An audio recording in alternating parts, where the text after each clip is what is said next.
Assalamualaikum warahmatullahi wabarakatuh. Kita bertemu lagi pada mata kuliah data mining di pertemuan yang kelima ini. Oke, materi kita kali ini adalah masih tentang supervised learning, yaitu tentang klasifikasi, dan metode yang akan kita bahas pada video bagian pertama adalah tentang support vector mesin. Namun sebelumnya, saya punya ilustrasi sebagai berikut dulu. Ya.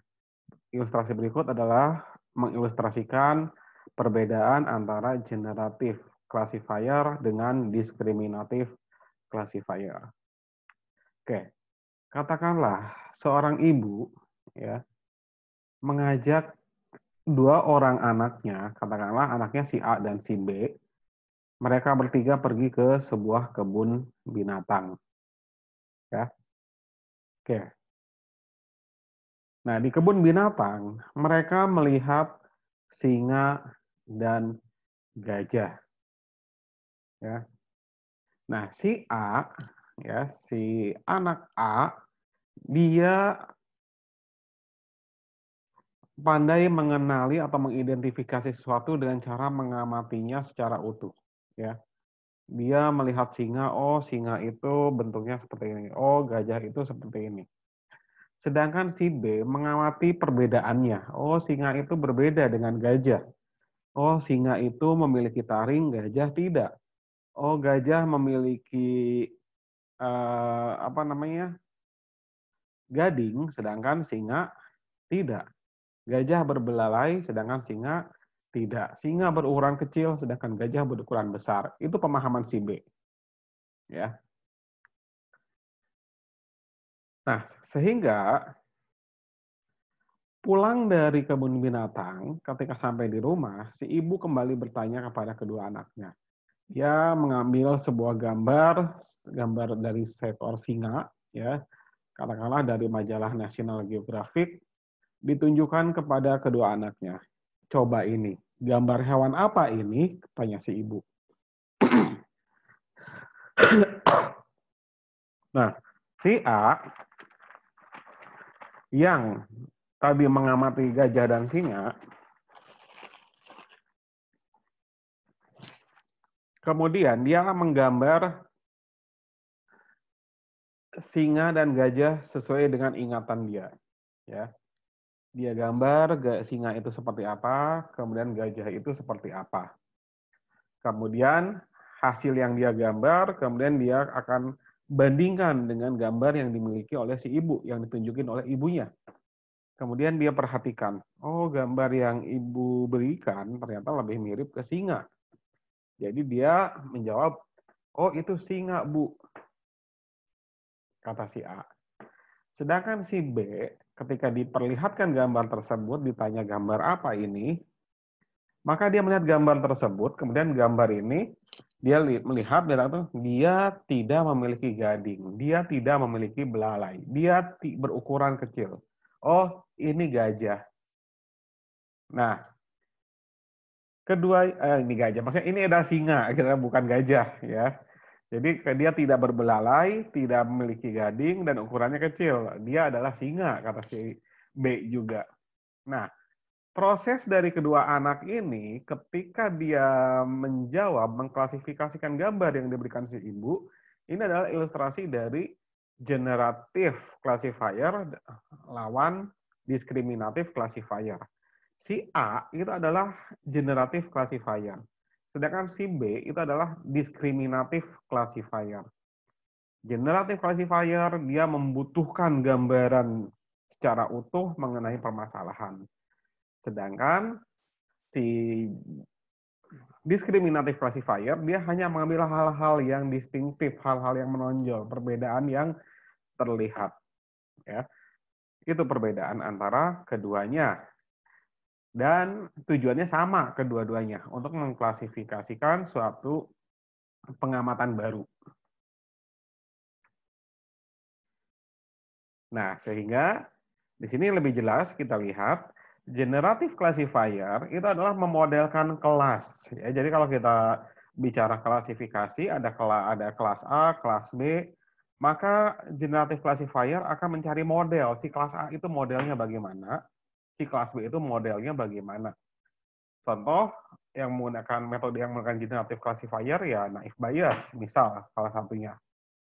Sedangkan si discriminative classifier, dia mempelajari kira-kira fitur apa di dalam input yang paling berguna, yang paling bermanfaat untuk membedakan antar kelas, ya. Sehingga dia hanya fokus kepada fitur-fitur yang memang membedakan, ya. Nah, di sini contoh metodenya adalah support vector machine, ya, atau SVM. Selain SVM, discriminative classifier ada lagi yang mungkin sering kita gunakan, yaitu logistic regression. Ya, dia juga adalah discriminative classifier. Nah, contohnya sebagai berikut. Ya, kalau kita punya ada dua kelas, yaitu kelas yang merah itu adalah cancer, kelas yang biru ini adalah no cancer, di mana fiturnya adalah klasifikasinya berdasarkan dua fitur, yaitu umur dan berat badan, maka di sini terlihat bahwa cancer dan no cancer lebih diklasifikasikan oleh berat badan, terlihat dari gambar ini, ya. Untuk semua umur, ya, umur dari terendah sampai terkecil ada penderita kanker ya. Sedangkan kalau berat badan terlihat bahwa semakin besar berat badan, ya, semakin berat badannya semakin berat, berarti dia memiliki kecenderungan untuk kankernya itu semakin besar. Sehingga di sini, kalau nanti kita punya pengamatan baru, posisinya ada di sini, di atas, ya, maka sebetulnya di sini kita langsung bisa mengambil kesimpulan, oh dia punya peluang untuk kankernya sangat besar, ya. Sedangkan jika dia justru ada di sini, maka kita sangat-sangat yakin bahwa dia tidak akan kanker, ya. Sehingga di sini juga yang berperan untuk membedakan itu hanyalah kira-kira pengamatan-pengamatan yang berada di perbatasan sini, ya. Inilah yang berperan, ya. Sedangkan yang jauh dari batas antara kedua kelas ini, dia tidak berperan dalam discriminating-nya, dalam membedakannya. Nah, apa kelebihan dari metode discriminative classifier? Kelebihannya adalah ya akurasi dari prediksinya biasanya tinggi, ya, dibandingkan dengan katakanlah dengan naive Bayes. Kemudian dia juga lebih robust, ya. Dia tetap akurat meskipun training example-nya adalah mengandung error. Kemudian dia cenderung cepat, ya. Proses trainingnya adalah lebih cepat dibandingkan dengan katakanlah Bayesian yang biasanya lambat kalau Bayesian. Namun, maaf, maksudnya bukan training yang cepat, tapi evaluasinya. Evaluasinya yang cepat dibandingkan kalau Bayesian.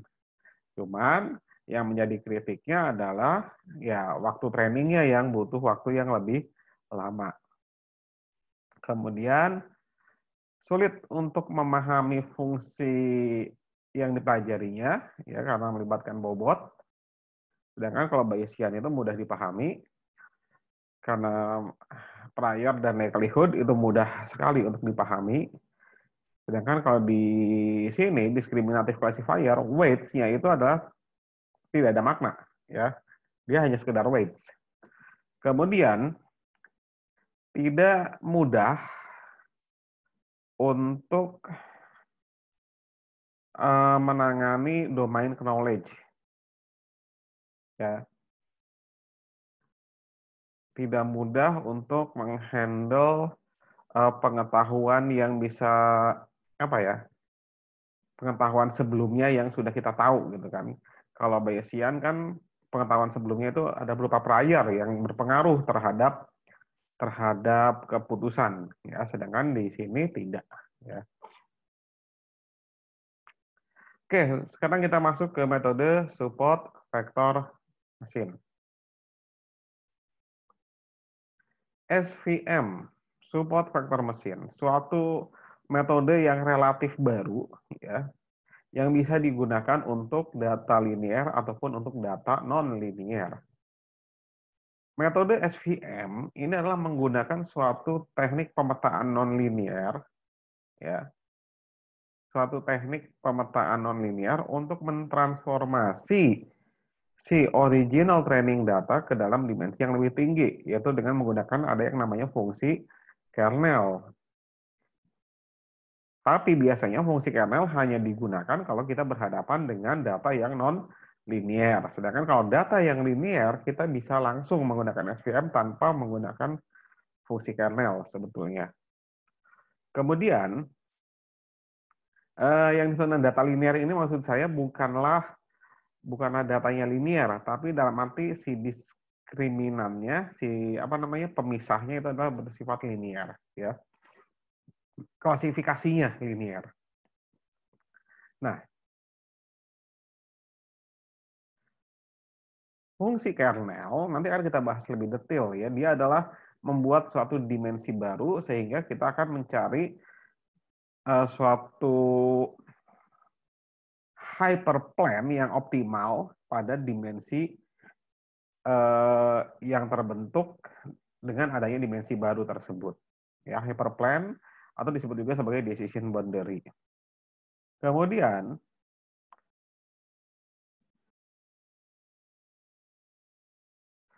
dengan adanya kemampuan ini, ya, kemampuan untuk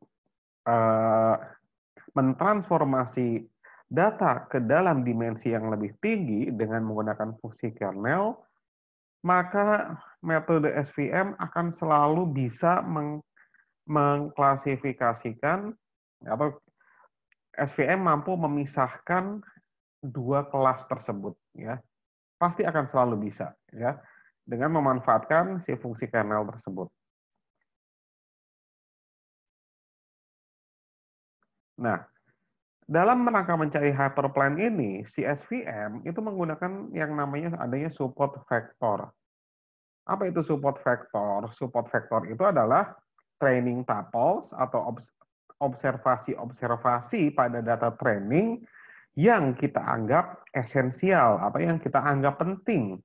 Apa itu observasi yang kita anggap penting? Yaitu observasi-observasi yang persis berada pada perbatasan antara kedua kelas. Ya. Jadi di sini dari support vektor tersebut maka nanti kita akan menghitung margin. Apa itu margin? Margin itu adalah merepresentasikan jarak antar kelas, jarak antar esensial training tuple yang berasal dari dua kelas tersebut, dari dua kelas yang berbeda, gitu ya. Jadi jarak celah perbatasan antara kedua kelas kalau kita gambarkan. Jadi kalau ini kelas pertama, ini kelas kedua, perbatasannya, maka margin adalah jarak kedua kelas tersebut. Nah, SVM sendiri dikembangkan oleh Vapnik dan koleganya, ya, di tahun 1960-an. Oke. SVM training bisa lambat, tapi akurasinya bisa tinggi, ya. Serta dia memiliki kemampuan untuk menangani model yang kompleks yang sifatnya non-linear, ya. Decision boundaries-nya yang non-linear maksudnya, ya. Nah, SVM bisa digunakan untuk permasalahan klasifikasi ataupun untuk regresi. Ya, jadi selain untuk klasifikasi bisa juga untuk regresi atau untuk numeric prediction. Aplikasi SVM untuk apa saja? Yaitu yang pertama adalah untuk handwriting digit recognition, ya, untuk pengenalan tulisan tangan, object recognition, ya, speaker identification, benchmarking time series, prediction test. Jadi SVM ini memang bagus untuk data yang cenderung semi-structure dan unstructure, ya. Data yang semi-structure dan unstructure. Ya. Betul. Jadi data yang berupa teks ataupun data yang berupa gambar. Oke, sedangkan kalau untuk data yang terstruktur, sebetulnya bagaimanapun tetap sebaiknya kita lebih baik gunakan dulu logistic regression. Nah, tujuan dari support vector mesin, ya dari algoritma SVM, itu adalah untuk mencari hyperplane di dalam suatu ruang berdimensi N, di mana N adalah jumlah fitur atau banyaknya fitur. Yang di mana hyperplane tersebut secara distintif akan mengklasifikasikan titik-titik data, ya, memisahkan titik-titik data, ya, seoptimal mungkin, ya. Contoh, ya, di sini ini ada kelompok yang bulat dan ada kelompok yang kotak. Nah, kira-kira kita akan mencari hyperplane. Hyperplane itu adalah suatu pembatas ini. Ini adalah pembatasnya, hyperplane ya. Hyperplane. Nah, di sini kita akan mencari hyperplane yang optimal. Karena kalau kita lihat di sini hyperplane bisa dalam berbagai bentuk ya. Bisa ya tegak seperti ini, bisa juga miring seperti ini ataupun bisa sampai ada ratusan bentuk bahkan, bisa ratusan posisi. Nah, di sini kita mencari hyperplane yang paling optimal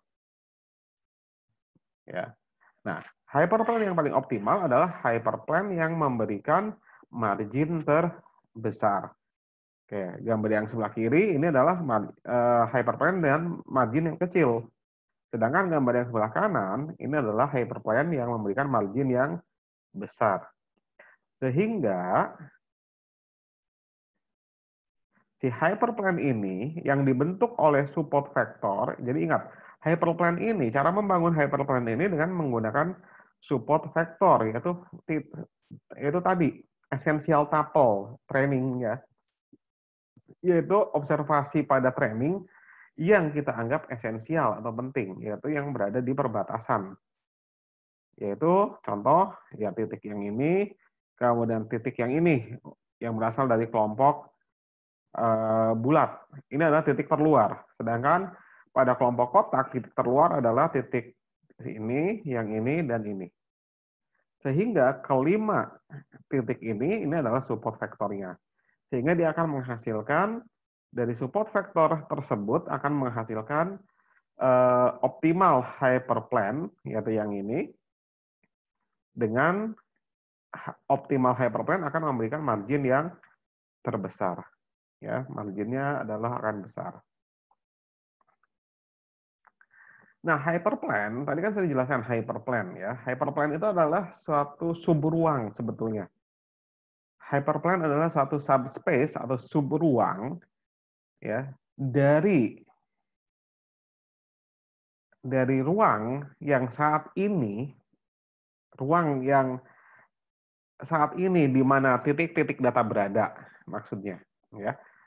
Di mana biasanya ya, di mana hyperplane tersebut dimensinya akan lebih kecil satu dimensi daripada si ambient space tersebut. Ambient space itu adalah dimensi di mana titik-titik tersebut saat ini berada. Ya.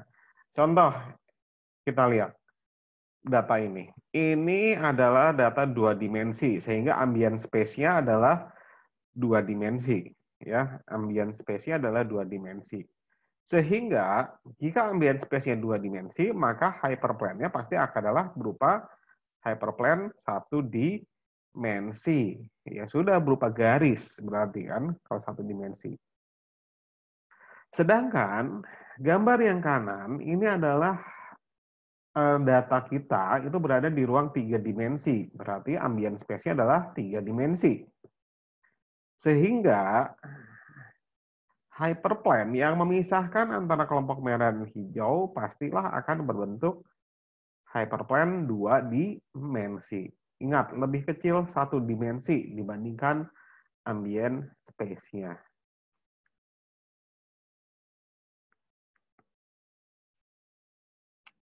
Nah, permasalahannya adalah ketika kita memilih hyperplane. Tadi sudah dijelaskan, hyperplane bisa jadi ada puluhan, bisa jadi ratusan. Ya. Untuk memisahkan kedua kelas dari titik-titik data tersebut, akan terdapat banyak sekali hyperplane yang bisa dipilih. Ya, kita lihat dari gambar ini saja. Ya, yang memisahkan titik-titik merah dengan titik-titik hijau, bayangkan saja bisa jadi ada puluhan atau bahkan ratusan garis. Bisa yang warna hitam, bisa yang warna merah, bisa yang warna kuning, ya, bisa yang warna biru, ya, seperti itu. Sekarang pertanyaannya adalah yang mana garis yang terbaik, ya. Kita lihat. Garis-garis ini tentu akan memiliki persamaan linier AX ditambah BY dikurangi C sama dengan 0. Sehingga di sini kita bicara berbagai kemungkinan dari koefisien A, B, dan C-nya. Nah, beberapa metode bisa kita gunakan untuk menemukan hyperplane tersebut. Tapi banyak metode yang bisa menemukan hyperplane tapi tidaklah optimal. Contohnya adalah perseptron, ya. Ini di dalam neural networks, ya. Oke, dia bisa menemukan tapi belum tentu dia optimal, ya.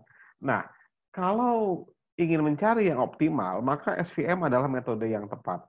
SVM itu adalah menemukan solusi hyperplane yang optimal, yaitu dengan memaksimalkan margin tersebut.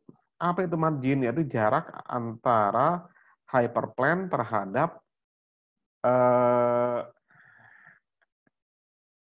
apa si support vector, atau dalam hal ini dikatakan dalam tanda petik difficult points, ya. Difficult points itu sebenarnya si support vector tersebut, ya, atau titik-titik yang kita anggap esensial berada di perbatasan kedua kelas, ya.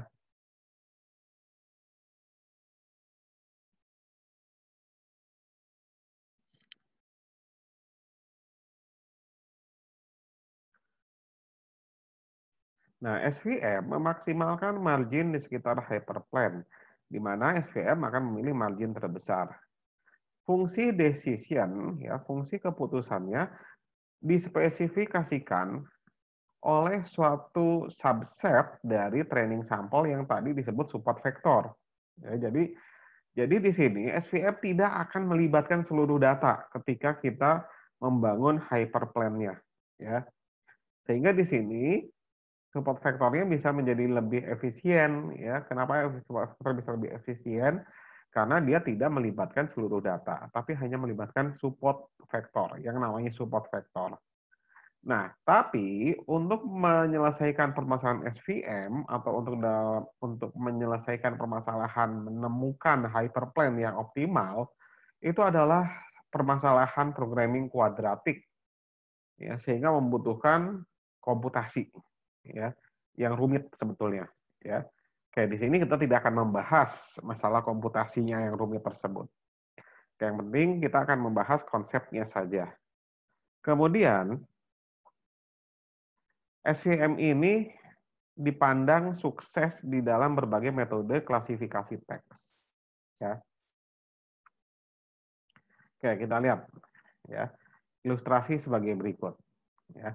Jadi support vector mesin SVM itu adalah berusaha mencari hyperplane dengan berdasarkan kepada support vector sehingga dia akan memberikan margin yang maksimal. Kayak ini contoh adalah posisi hyperplane yang memberikan margin maksimal. Kalau yang tidak maksimal, ya kira-kira ini tidak maksimal kalau hyperplane-nya seperti ini, karena dia memberikan margin yang lebih kecil, lebih sempit, ya, celahnya, seperti ini.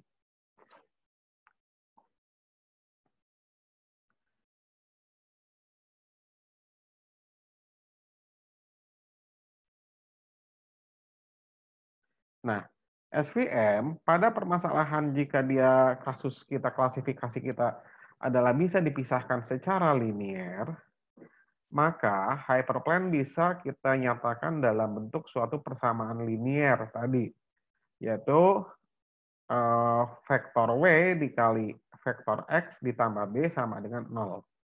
Jadi di mana vektor W itu adalah vektor bobot, ya, W1, W2 sampai dengan W ke N, dan B adalah skalar atau B adalah berupa bias, ya, berupa skalar yang merupakan bias. Sehingga untuk dua dimensi, si persamaan hyperplane tersebut bisa ditulis sebagai berikut, yaitu W0 ditambah W1 X1 ditambah W2 X2 sama dengan 0. Sehingga hyperplane tersebut bisa kita gunakan untuk menentukan kelas, di mana untuk kelas pertama berarti dia adalah si persamaan hyperplane tersebut berubah menjadi pertidaksamaan, yaitu menjadi W0 ditambah W1 X1 ditambah W2 X2 lebih besar atau sama dengan 1, maka dia masuk kelas pertama. Sedangkan jika W0 ditambah W1 X1 ditambah W2 X2 itu adalah kurang dari sama dengan negatif 1, maka dia adalah masuk ke kelas kedua. Bagaimana kalau dia di antara keduanya, di antara minus 1 sampai 1, maka dia tidak akan masuk ke kelas manapun. Ya.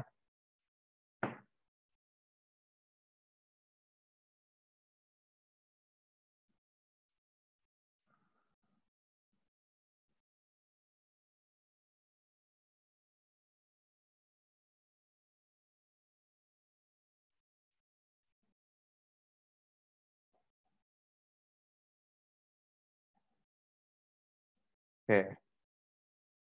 Nah, setiap training tuples yang persis berada di atas hyperplane H1, yaitu di H1 itu berarti dia si tuple tersebut adalah bernilai W0 ditambah W1 X1 ditambah W2 X2 itu sama dengan 1. Maka dia adalah support vector. Atau juga kalau dia sama dengan minus 1, maka dia juga adalah support vector. Nah, disinilah permasalahannya menjadi kompleks ya, karena hanya bisa diselesaikan dengan menggunakan optimisasi kuadratik. Ya, di sini kita tidak akan bahas lebih lanjut lagi. Kita skip ya.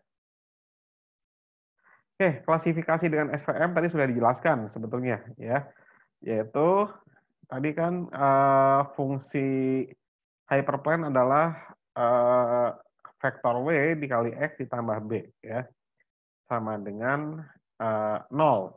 Sedangkan untuk kelas pertama berarti vektor W dikali vektor X ditambah B.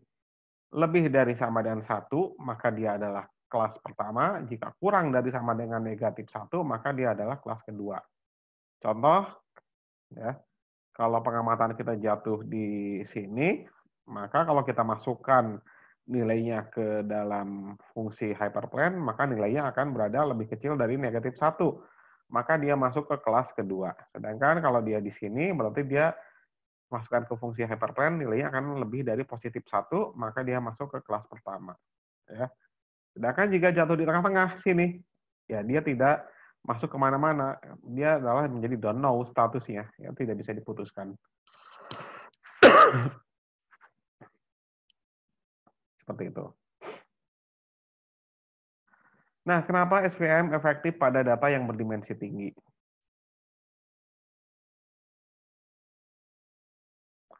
Ya, karena pada SVM, kompleksitas dari classifier, data train untuk classifier itu adalah dikarakterisasikan oleh banyaknya support vector.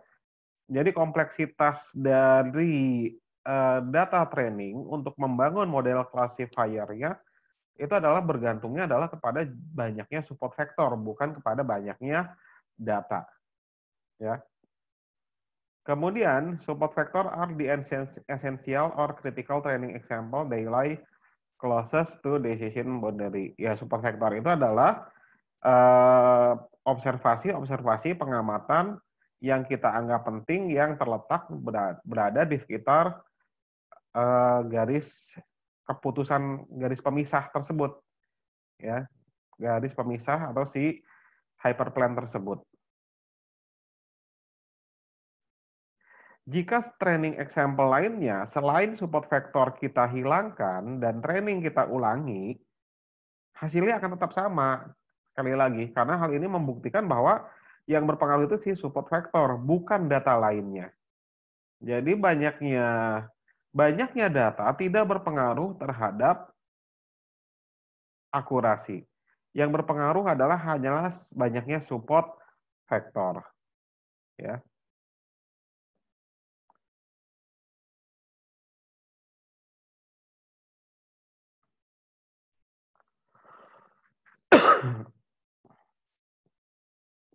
Okay. The number of support vector found can be used to compute an upper bound on the expected error rate of the SVM classifier. Jadi banyaknya support vektor yang ditemukan bisa digunakan untuk menghitung batas atas dari expected error rate dari model SVM tersebut. Ya. Kemudian SVM dengan banyaknya support vektor yang kecil akan memiliki generalisasi yang lebih bagus meskipun datanya berukuran besar. Oke, jadi seperti itu, ya. Nah, sekarang permasalahan bagaimana kalau dalam SVM ini kita berhadapan dengan data yang tidak bisa dipisahkan secara linear. Dalam arti bahwa pembatas antar kelasnya tidak berbentuk linear. Contoh pada gambar sebelah kiri di sini kita lihat ini kelompok yang hijau dengan kelompok yang merah. Di sini tidak ada batas linear antara kelompok hijau dan kelompok merah. Bahkan batasnya adalah cenderung berupa lingkaran, melingkar. Ya, melingkar di mana si merah ini dikelilingi oleh hijau. Sehingga di sini tentu kita akan kesulitan secara langsung menggunakan SVM. Karena SVM itu memisahkan kedua kelas secara linear. Lalu bagaimana caranya? Maka di sini kita perlu melakukan transformasi dari original input data tersebut. Kita transformasi menjadi suatu data yang berdimensi lebih tinggi satu dimensi. Yaitu dengan menggunakan yang tadi sudah pernah kita bahas, yaitu menggunakan fungsi kernel. Ya. Sehingga dengan menggunakan fungsi kernel, maka data kita akan bertambah satu dimensi lebih tinggi. Contoh dari data ini, yang sebelah kiri adalah dua dimensi, kemudian kita gunakan Gaussian kernel. Lihat, Gaussian kernel itu berarti kita masukkan semua data ini ke dalam suatu fungsi Gaussian. Fungsi Gaussian itu berarti mirip dengan normal. Sehingga akan terbentuk suatu bentuk seperti bukit normal, ya. Kalau di multivariat normal, ya, bentuk multivariat normal seperti ini akan terbentuk seperti ini. Di mana si yang warna merah tentu adalah yang akan berada di tengah, dia akan berada di atas jadinya. Begitu kita masukkan ke Gaussian kernel. Dia akan menjadi bukit bagian atas, ya, dia berada di bukit bagian atas si merah semua. Sedangkan si warna hijau tentu akan berada di bukit bagian bawah. Sehingga kalau sudah dalam bentuk tiga dimensi seperti ini, maka kita bisa melihat jelas ada suatu hyperplane di dalamnya. Hyperplane-nya tentu adalah berupa dua dimensi, satu dimensi lebih rendah, ya. Oke, hyperplane dua dimensi. Jadi beratnya, nah sekarang pemisahnya adalah di sini. Ini hyperplane-nya. Memisahkan antara kelompok merah bagian atas bukit dan kelompok hijau yang berada di bagian bawah bukit. Jadi di sini dengan adanya fungsi kernel, kita akan melakukan pencarian suatu hyperplane linear pada suatu dimensi baru tersebut. Hasil bentukan dari si kernel tersebut. Nah, fungsi kernel sendiri ada berbagai macam. Kita tinggal pilih mau menggunakan fungsi kernel apa. Nah, di sini salah satunya adalah yang sering digunakan adalah ada polinomial kernel. Ya. Polinomial kernel biasanya digunakan ketika data kita terseparasinya adalah membentuk kurva. Ya. Maka kita gunakan polinomial. Sedangkan untuk Gaussian, ya, kalau data kita berbentuk seperti pada contoh tadi, ada satu kelas yang dikelilingi oleh kelas lainnya. Kemudian bisa juga menggunakan sigmoid kernel. Sigmoid adalah berupa suatu jika data kita berbentuk gelombang.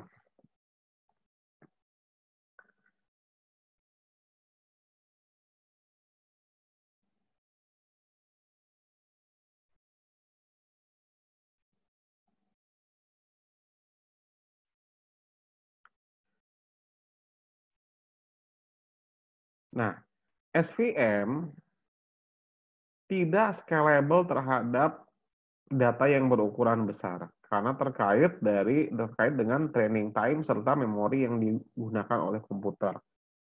Ya, jadi SVM tidaklah scalable. Dalam arti tidak bisa digunakan untuk data berjumlah besar. Meskipun secara teori dia memang tadi dikatakan efisien untuk data berdimensi tinggi, tapi yaitu dia butuh training time dan memory set yang besar. Sehingga di sini untuk mengatasinya kita bisa menggunakan hierarchical microclustering. Ya, hierarchical microclustering itu sebetulnya adalah clustering based SVM, di mana caranya adalah kita melakukan cluster terlebih dahulu. Kita lakukan analisis cluster pada semua data kita yang berukuran besar tersebut. Kemudian di dalam masing-masing cluster kita lakukan SVM, ya seperti itu. Ya, oke. Dan di sini pengklasteran bisa dilakukan secara hierarki, ya, secara hierarki. Jadi cluster data yang besar kita akan bentuk menjadi cluster-cluster yang lebih kecil. Cluster-cluster yang lebih kecil kita bentuk menjadi cluster yang lebih besar sedikit dan seterusnya. Ya, jadi hierarki ada levelnya semakin kecil. Kira-kira gambarannya seperti ini. Ya.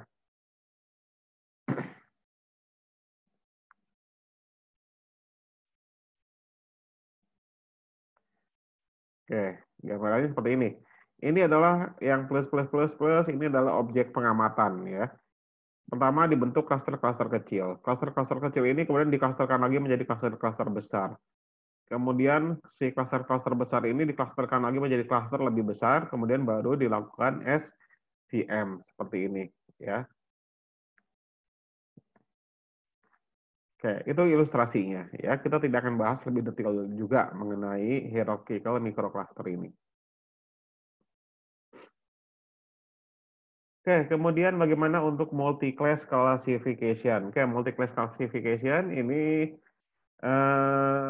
khusus untuk yang metode diskriminatif classifier. Ya, jadi selain untuk SVM, bisa untuk metode lain, tapi yang termasuk ke dalam diskriminatif classifier. Begini ada cara menghandle-nya untuk klasifikasi dengan kelas lebih dari 2 maksudnya. Jadi kalau kita berhadapan dengan kelas yang lebih dari 2, maka caranya adalah sebagai berikut untuk melakukan discriminative classification. Pertama ada 2 metode. Ya, metode yang pertama adalah metode OVA atau one versus all, di mana metode OVA ini adalah berarti kita mempelajari satu classifier pada satu waktu. Yaitu jika misal terdapat M kelas, maka kita akan melatih sebanyak M classifier untuk masing-masing kelas. Ya, jadi kita cari classifier sebanyak M. Kemudian,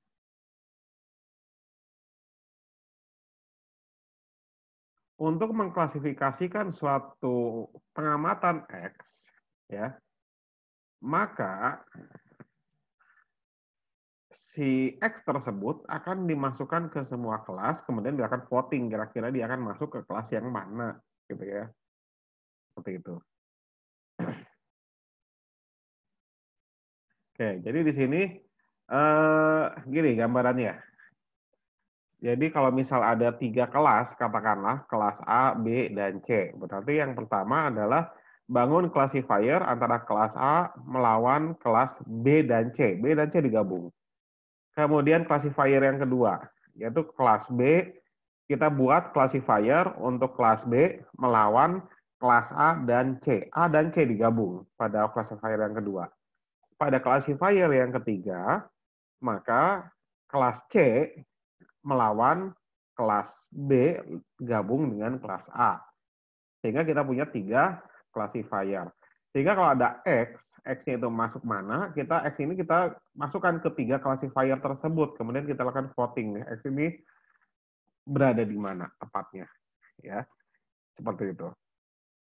Kemudian untuk metode AVA atau all versus all, maka di sini adalah dengan cara dari M kelas, dia akan membangun M kali M-1/2 binary classifier. Dia membandingkan satu persatu intinya, ya, semua kemungkinan, ya. Suatu classifier menggunakan tuple yang berasal dari dua kelas. Jadi kalau misal A, B, dan C, berarti kita buat classifier untuk A lawan B dulu. Kemudian A lawan C. Kemudian B lawan C. Seperti itu. Oke, untuk sebagai perbandingan, metode all versus all cenderung lebih superior dibandingkan one versus all. Ya. Jadi itu bedanya, ya. Oke, demikian untuk video bagian pertama. Berikutnya pada video bagian kedua, kita akan membahas tentang nearest neighbor. Oke, demikian. Silakan lanjut ke video bagian kedua.